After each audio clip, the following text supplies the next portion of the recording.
Hey, it's your girl Navguzi Chwanuka, and this is Hashtime with Navguzi Chwanuka, a forum where we, you and I, have conversations on unraveling social constructs, discuss self-development in line with mental health, and a lot more about the millennial world around us. If you are not hearing this voice for the first time, hey, you are the real MVP. Welcome back to today's episode. To you who is hearing my voice for the first time, you are also an MVP. Welcome to this podcast. What do we have tonight? This is today, whatever time you're listening in. We have part 2 of the suicide prevention episode. There are several things that put young people at the risk of suicide, and what tops them all are mental health illnesses. Stigmatization of mental health is the number one reason sufferers choose to bottle it up until they cannot hold it anymore. Again, this is part 2. If you did not listen to part 1, it's important that you jump onto it before you continue with part 2. Hazel Muriro, the community psychologist, gave us time to answer the frequently asked questions on suicide. Listen in.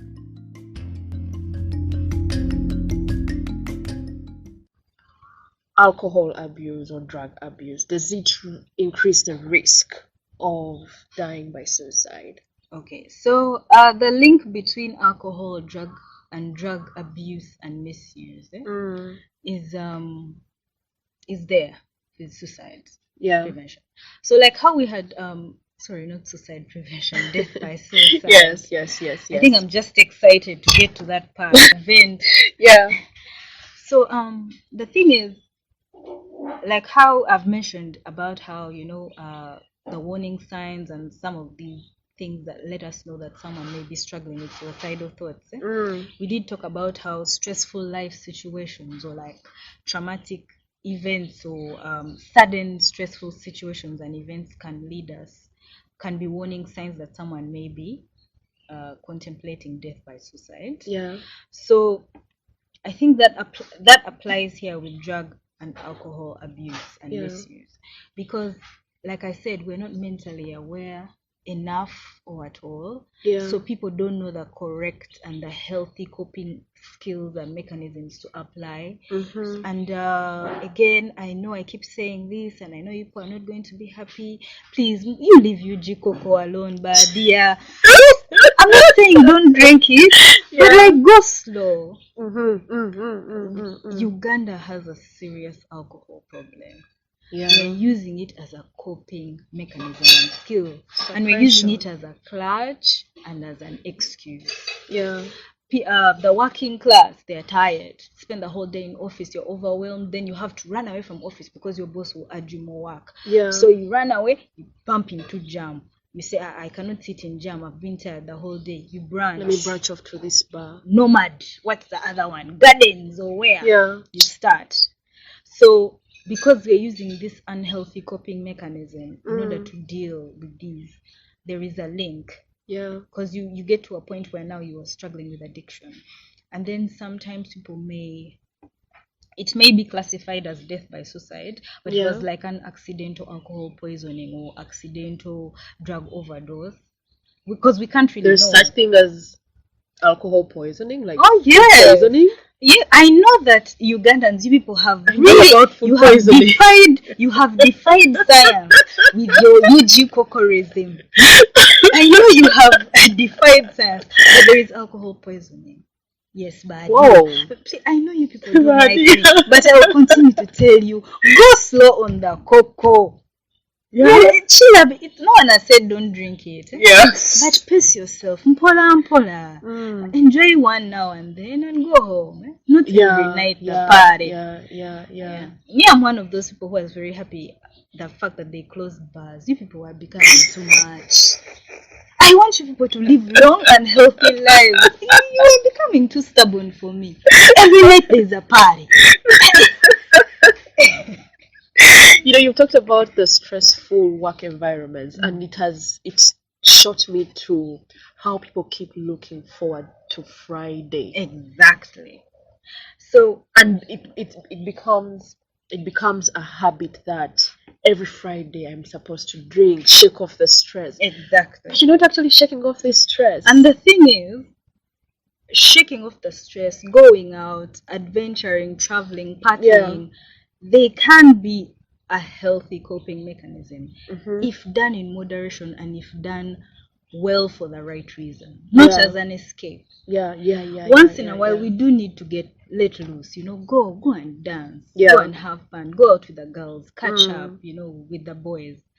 But then I think we've taken it like a step overboard. Like people, they're well on their way to addiction. Yeah. So I gave an example of the corporate, but every Ugandan I think is struggling, or every Ugandan knows someone who is struggling. Yeah. So that is the link that I have identified for us as Ugandans with regards to alcohol abuse and suicide. People who are already struggling with their mental health. They're using this unhealthy coping tool. Makes them more susceptible to death by suicide, because you're not dealing with the problem, you're avoiding it, you're suppressing it, you're using Ujikoko to distract, but the problem is still there. Please, Uganda Waraji, I'm not bashing your business. I just want people to be happy and healthy. I think you need to tap another brand. Okay, it's the one that I know people love so much, but all the Uji, pineapple, nail special. I love myself some nail, but go slow. Once in a while, just reward yourself with a bottle or two. And media is also encouraging this, because there's a time when I was in my uncle's car, we were headed to work. He plays all kinds of music from Kadongo Kamo to Pepe Busi to, and I'm like, old man, what is it? So there's a song, I think it was by Harriet Chisach, and then as someone who is very critical or so much attentive to details, there's a song that was playing and the lady said something like, was it a lady or a man? I don't remember, but I think it was Harriet Chisache. Did she pass on? She must have passed on. And she was like, we all have problems, but most of us who have the problems come and hang out and drink off this stress. And I was like, wait.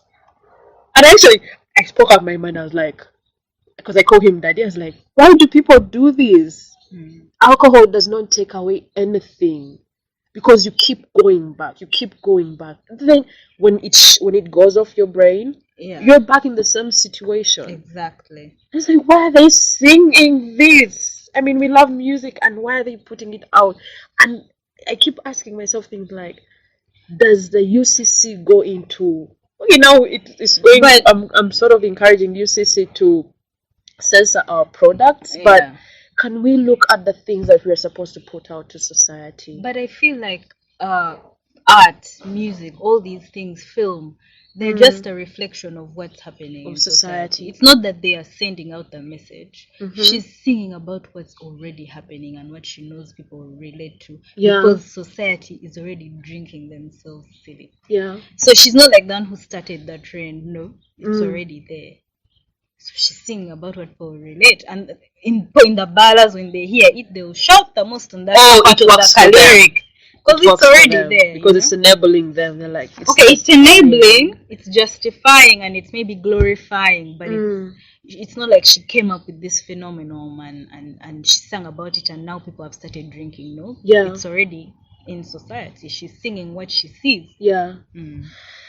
Then there is also this idea of people who commit suicide just want to prove something, or not sorry, I used the wrong word.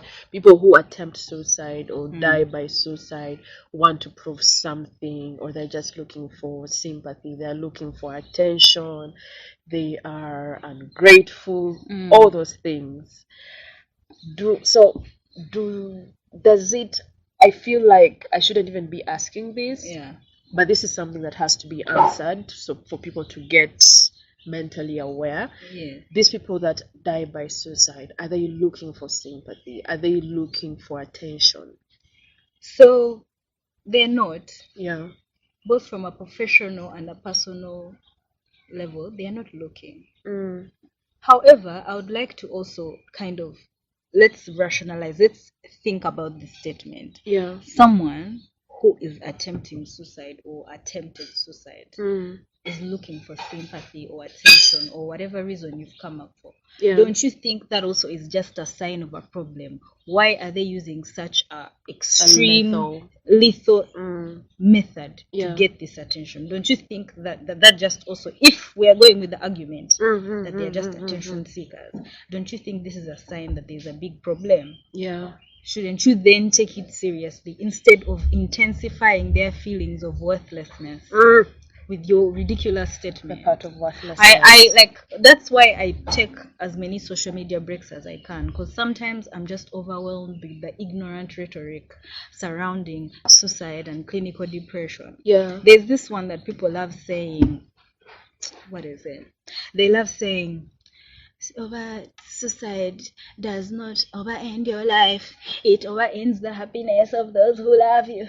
That's guilt tripping. That is guilt tripping them. Someone is sick, you're making them feel worse. Again, this is why I love to relate mental health and physical health, because people understand physical health. Yeah. People can see that you're bleeding. Can you imagine breaking your hand and then someone says, your broken hand is stressing me. Your broken hand is stressing me. Your broken hand is making it difficult for you to serve me tea. Like, you understand? That's the thing. Yeah. So we need to think about this. Like, our minds get sick. This person is not well. Yeah. So they're not looking for attention or sympathy or anything. They're not well. They're not doing well, and they need help. Yeah. And even if, let us say, we're just going with the argument, for argument's sake, that they are seeking this attention, don't you think this is such an extreme way to do it, and therefore they need help? Yeah. So I just want to first put Hazel, the psychologist, aside, and then Hazel, the person, comes and says, you people are dumb. Oops. And you people annoy me, and you are disturbing my patience. Yeah. So now I can stop and get back to a psychologist then version. Let me put on my professional hat. I don't know. We already talked about seeing a doctor and seeking help. Yeah.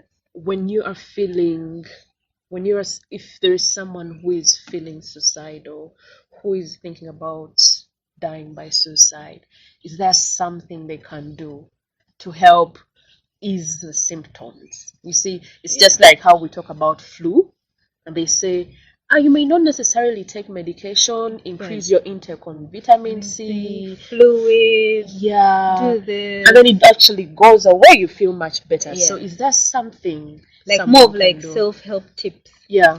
So I want to prioritize and emphasize that someone who is struggling with suicidal thoughts, who has attempted suicide perhaps, they should seek help. Yeah. This is very important. Yes. Very important. Seek help from a counselor, mental health professional, therapist. Please ask for help. Yeah. Now, once you've asked for help and you're receiving help, the mental health professional alone will be equipping you with coping skills and other life skills to help you on your day-to-day. But here are some tips that you can apply. This is a tip, but also something that anyone can apply in their life, is to take each day at a time. I know, especially for people who are personalities, who are planners, it may be hard for you to take a day at a time.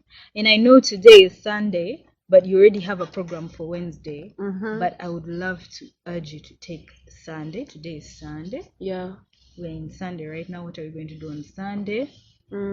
We finish Sunday, we sleep. Yeah. We move on to Monday. Taking each day at a time is very important, especially when you're struggling with your mental health. Yeah.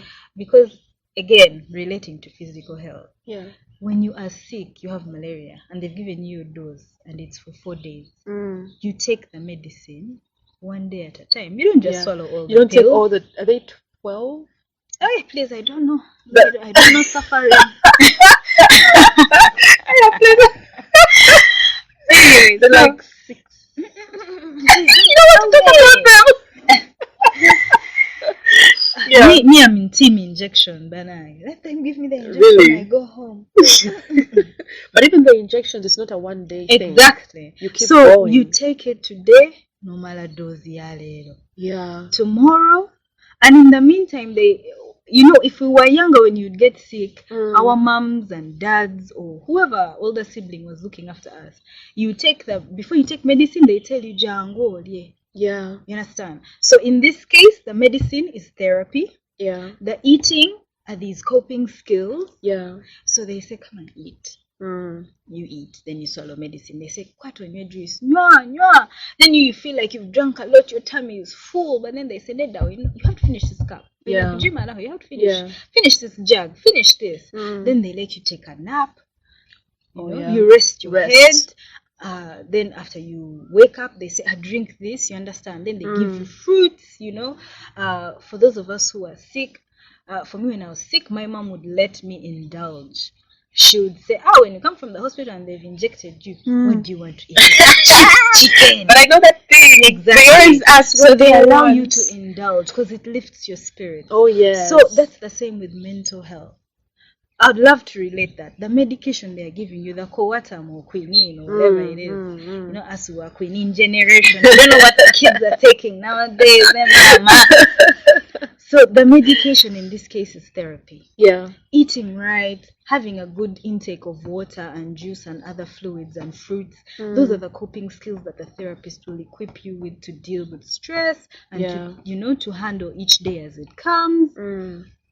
Then indulging, for instance, when a parent would say, okay, after we're going to go, and then what do you want to eat? You want to eat chips and chicken? Where do you want to eat from? Then you'd be happy, despite the fact that you don't feel well. It would lift your spirits. Those are the other things, the coping skills that you yourself can adapt, or these self-help tips to help lift your spirits as you take each day at a time. Now I'm going to take you back a little bit to when you talked about how to tell that someone is not well.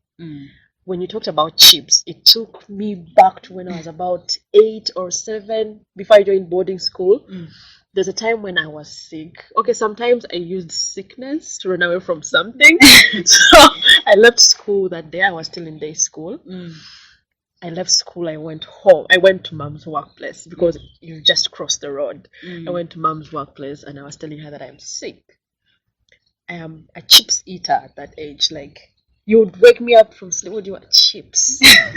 So that time, they got me my chips. That was my lunch. And they got me my chips and I couldn't eat. And then she said something like, what chips zikuremi? Exactly. So I'm now thinking of it as this is someone withdrawing from their usual self. Exactly. And you can tell that they're not well. That's why I started by saying that warning signs are most of them lie under change in behavior. Yeah. If a loved one, a colleague, someone that you know, even if you don't know them very well, they're acting out of the norm. Norm, quote unquote, in quotes, because normal is different to different people. If usually they are bubbly, chatty, and there's just a change, and sometimes we have bad days, but if there's a significant change for an amount of time, exactly, then we can start to get worried. That even if it's not that they're necessarily struggling with suicidal thoughts, at least they're struggling with their mental health. Okay. So, sharing problems. This is a statement I got from one of Daily Monitor's online articles. Sharing problems can check suicide cases. How practical is it? Well, I don't know exactly like the context or like the article you pulled that out from, but yeah, I would say I agree. Sharing shared problems, I think that kind of goes under having a support system. Okay. Yeah, having a support system, having people who are there for you is very important, not just with regards to suicidal thoughts, but generally when you're struggling with your mental health. Yeah. Human beings are social beings. We're not designed to just be by ourselves, isolated. We talk to no one. we visit no one. So it's very important to have a support system, because that's sharing the burden or sharing the problem. It's not just yours anymore. You have someone else helping you carry the load. Then, much as there are people that want to be supportive, I mean, they've gotten to know there is a friend or a loved one who is struggling with suicidal thoughts. Much as they want to help them, I feel like there is a chance that they might worsen this person's situation. I mean, you're going to go to someone and you tell them, I'm very tired of life, I want to kill myself. Jesus is against that. You know, they're going to come up, what is the right way someone can do it? What is the right way to support someone without having to condemn someone when you bring out Peter's chapter, what, Chronicles, all those things? What is the right way to have this kind of, to create a safe space for someone to really, you know, come to you or speak to them, Yes, and give them support? What is the right way to do it? okay, so in order to be a good support system, I think listening is key. Okay. So before you give advice or give an opinion, listening is key. Yeah. First of all, listen. Listen to what they're saying. Yeah. And actually listen, actually hear them and what words they're using, how they're expressing themselves. Then I know that well, Ugandans are religious people. We love God and Allah. Yeah. And often we are told, oh, stress and mental health, you can just pray it away. Well, unfortunately, we can't pray it away. If it was that easy, everyone would be. Pastors wouldn't be killing themselves. No one, actually. Like, there would be no need for the profession in general if we could just pray this away. Yeah. So we can't just pray mental illness away or all these issues away.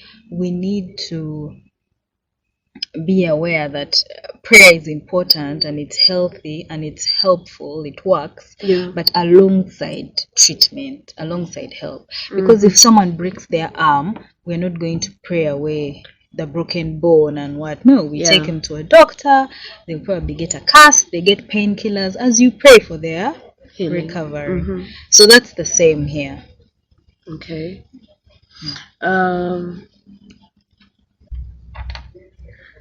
Does Uganda have any helpline or organization taking on emergency calls to help people in crisis? So I'm so happy to say that slowly Uganda has some organizations and groups of people who are now coming up to offer assistance, to offer help.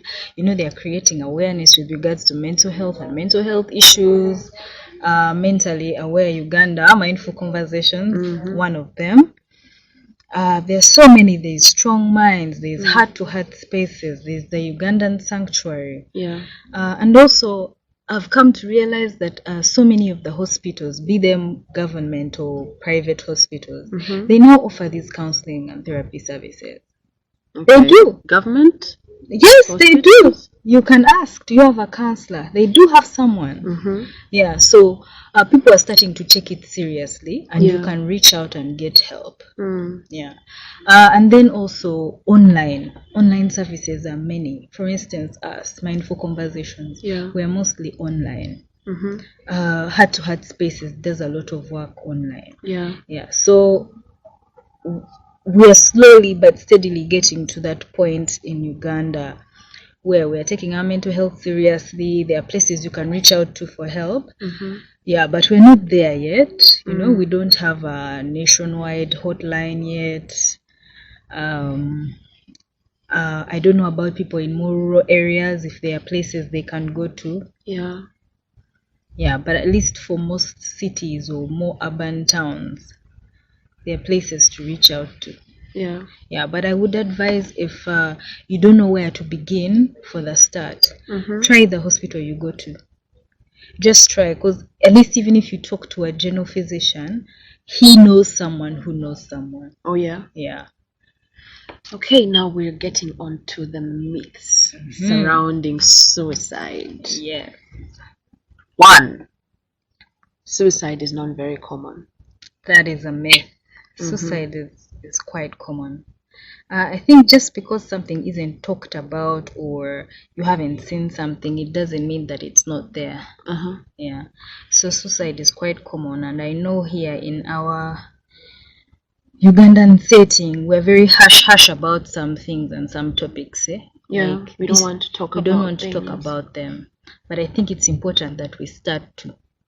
Because 20, 30 years ago, who would have thought that the conversation on HIV/AIDS would be like this? Normalized. Before it was something unheard of. Hush, hush, don't tell anyone. But now people disclose this information. Yeah, people are living positively and happily, and it's okay. So that's, I think, the same with mental health.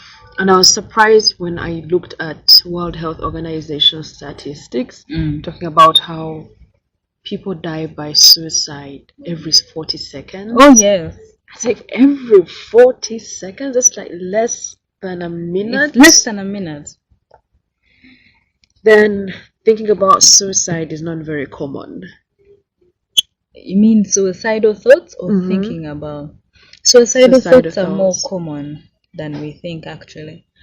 And I think we talked about this at the beginning where I said many people, and I dare say most people have had a suicidal thought at a certain point in their life. Yeah. Then someone who wants to die by suicide just wants to die. We also yes, we talked about it.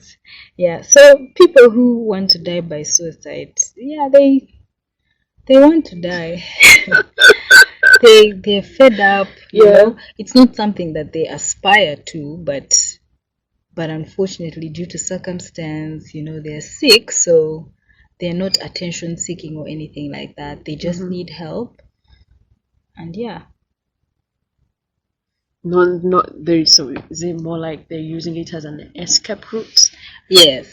People assume that suicide, dying or leaving this earth will kind of they'll escape whatever it is that's making it difficult, however, that may not be the case, or it may be the case because we don't know what lies beyond this world. But death by suicide is not, I would say, a healthy escape route. We also talked about this somewhere in the conversation. People who die by suicide or suicidal people are selfish and unappreciative. No. People who attempt suicide or who die by suicide or who struggle with suicidal thoughts, they're not selfish, they're not unappreciative, they're sick. They're sick and they need help and they need support and they need to be surrounded by love and understanding. When people have malaria, we understand that they're sick, fever. You tell them, oh, sorry, have you taken medicine? Did you see a doctor? Have you rested? So that's the same. This is just a symptom for something bigger. Something is going on and we need to give these people our support. We don't need to, it's not selfish. It has nothing to do with the other person. We shouldn't center ourselves. Clearly something is wrong and we need to help fix it. And then people who survive a suicide attempt will never try to end their lives again. Well, it's possible. Someone could attempt on one occasion, survive, and not do it again. Suicide and mental health and mental illness and mental health issues vary from person to person. There are people who will attempt on several occasions. There are people who attempt just once and not attempt again. So it's not straightforward like that. Then only people with a mental illness think about suicide. No, not necessarily. Like I said, the thought of suicide crosses many people's minds. Maybe suicidal thoughts can be a symptom of maybe there is a mental health problem. But not necessarily that those who have thought about it are mentally ill. But however, suicidal thoughts are a sign that there's a problem. Then the last one, talking about suicide, what we are doing right now, talking about suicide, will make people think about dying by suicide. No. Thus far, not talking about it has not resolved anything. So that's not right. We need to talk about this, and we need to talk about issues in general that affect people. Yeah. If we don't talk about it, then we don't understand it. And if we don't understand it, then we can't help stop it or prevent it or end it, you know? So talking about it, debunking the myths, discussing how we can support our loved ones, discussing the issue, it doesn't make people think about dying by suicide. It just poses the question, it encourages conversation, and thus bringing about a solution. Yeah. And that's it for this episode on suicide prevention. Thank you so much, Hazel. You're very welcome. Giving us your time. Yes. And having our listeners have an insight into this very delicate subject. Yeah. People think that they don't want to talk about, but behind closed doors they might actually want to hear these things. Yeah. So thank you so much for sparing your time and giving us an insight. You're very, very welcome. I just want to kind of end this by, as usual, letting people know you're loved, you're worthy, you deserve to be here. Yeah. If you don't feel well, feel free to contact myself or reach out to anyone. But please ask for help. Yeah. Especially if you have suicidal thoughts. Ask for help. It's nothing to be ashamed of. Your mental health is just as important as your physical health. Your mind can get sick the same way your body gets sick. So, yeah, just ask for help. Take a deep breath. Yeah. And know that there are those of us who are here ready to help you. Okay. Thank you so much.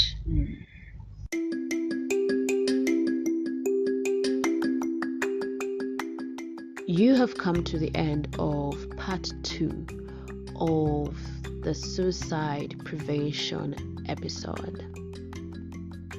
And to summarize it all, for us to cut down the numbers of people who die by suicide, or better yet prevent suicide, we have to understand that mental health is as important as physical health. The same way we are willing to be by the bedside of a person suffering from malaria is the same way we should be willing to sit by someone struggling emotionally or mentally. The other thing is that when we talk about suicide, the phrase committed suicide is stigma in itself. Suicide is not a crime that gets to be committed like one gets to commit robbery. Someone dies by suicide. They do not commit suicide. If you have found value in this conversation, I am begging you, I wish you could see me, I am on my knees. Share this episode with whoever you think, not whoever you think, share this episode with everyone in your contact list. It is one of the ways you're showing that you care for them. You just never know who is struggling behind closed doors. I remain yours truly, Nabuguzi Chwanuka, and I look forward to engaging more with you on this podcast.